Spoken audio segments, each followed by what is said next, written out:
Honest and open communication is essential to dating and marriage if the relationship is to remain healthy, growing, and stable.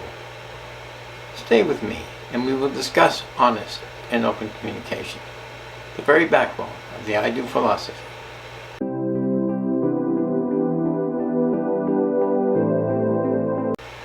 Greetings, daters of all ages. I'm John F. Whitney, author of the book, I Do, If It's Equitable, a philosophy for dating and marriage to avoid the potential horrors of divorce. This is section 1, video 2 of 3, why honest and open communication is essential to dating and marriage. The Internet defines honest communication as being free of deceit and untruthfulness. Honest communication is used to persuade someone of the truth of something. The Internet defines open communication as involving no concealment, restraint, or deception. Open communication welcomes discussion, criticism, or inquiry. Honest and open communication is the very backbone of the I Do philosophy, if not any and every relationship. Face reality. If you cannot honestly and openly discuss any problem, issue, or situation while dating, it is highly unlikely you will do so during marriage.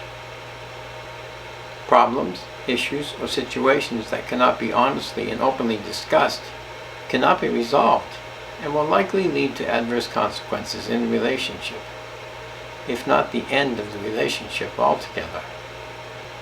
I might even go so far as to say that every successful relationship has honest and open communication at its very foundation. To adopt the I Do philosophy means to continually and constantly be honest and open in your communication with your partner. You must expect, or if necessary demand, honest and open communication from your partner. Perhaps more importantly, you must expect, or if necessary demand, honest and open communication from yourself. To adopt honest and open communication in your relationship means no topic is off limits, too embarrassing, or too difficult to discuss. You must apply honest and open communication to every situation, problem, or issue your relationship faces. Do not forget to include honest and open communication in your intimate issues with your partner as well.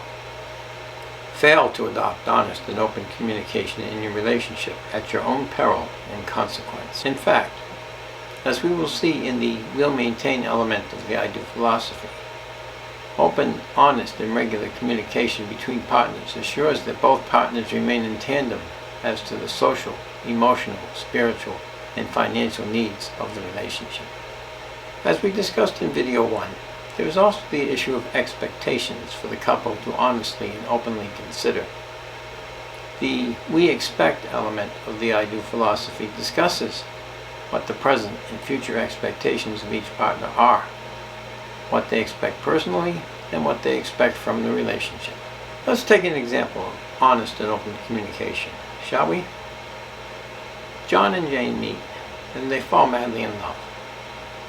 John has no children and no ex for Jane to consider. Jane has children and an ex for John to consider. Can you think of any question for John to ask Jane, or any information Jane might need or want to share with John? Well, how many children does Jane have? What are their ages? Who has custody? Will the ex honor his support and or visitation responsibilities? Is the ex financially and emotionally supportive of the children? If he is not, and John remains with Jane, guess who absorbs these responsibilities?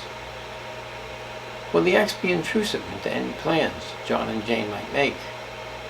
John and Jane have the attitude that their love is all they need. Issues, problems, and situations that arise will work themselves out. John and Jane believe in the dangerous trinity that couples madly in love rely on. Ignorance is bliss, love is blind, and love conquers all. But contraire, it would serve John and Jane well if they get their raging hormones under control, then honestly and openly discuss this issue, as well as any other issues, situations, and problems their relationship will face, before these issues, situations, and problems arise. Consider another example of honest and open communication at work. Bob is 12 years older than Lainey, who has a son from a previous marriage. Lainey's ex is of no financial or emotional support. Bob works part-time by his own choosing as an optometrist. He traded additional income for the freedom to golf, boat, and work out. This lifestyle fits him perfectly. Lainey is a workaholic who wants to move up the corporate ladder in her federal job.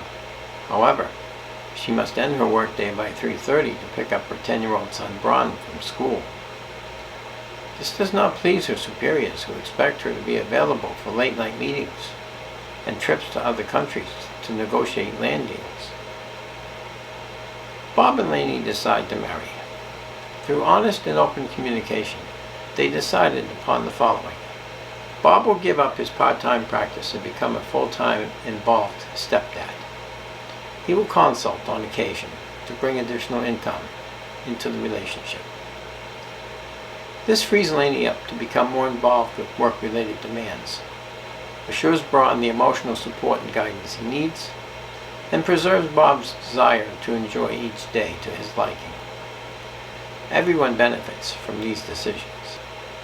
Lainey's income was always 4 times Bob's income, so she becomes the primary income source for the family. She also gains 4 times the equity in the relationship, contributes 4 times as much to the expenses of daily living, and places 4 times more than Bob does in the joint bank account. But these are issues we will discuss in an upcoming element of the I Do philosophy. Bob brings a house on a lake into the marriage. It remains his property, but will become the primary residence. Let's fast forward 14 years. Bob's mortgage is paid off. He golfs, boats, and works out to his heart's content. Bron benefited from having an involved stepdad through his formative years, and is now a savant at the piano due to Bob's initial teaching. Bron is heading to MIT in mathematics. Lainey is now the director of the land purchase program she works for.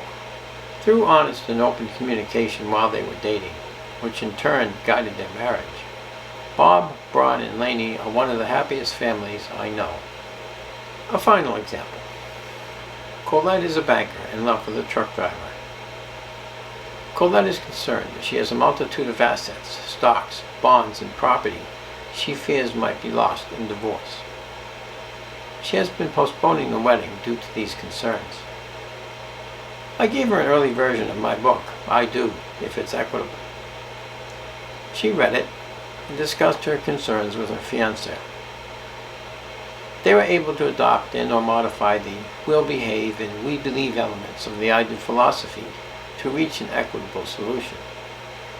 Colette moved the wedding date up.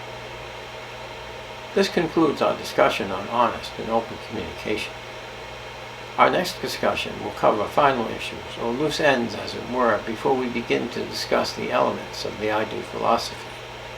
I hope you will join me. If you learned anything of value, please consider hitting that like and share button.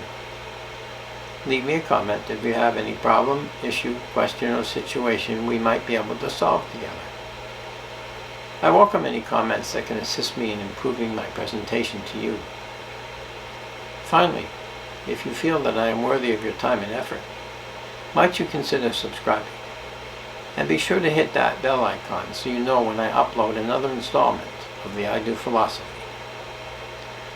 Until next time, date wisely, date safely, and remember, I do if it's equitable.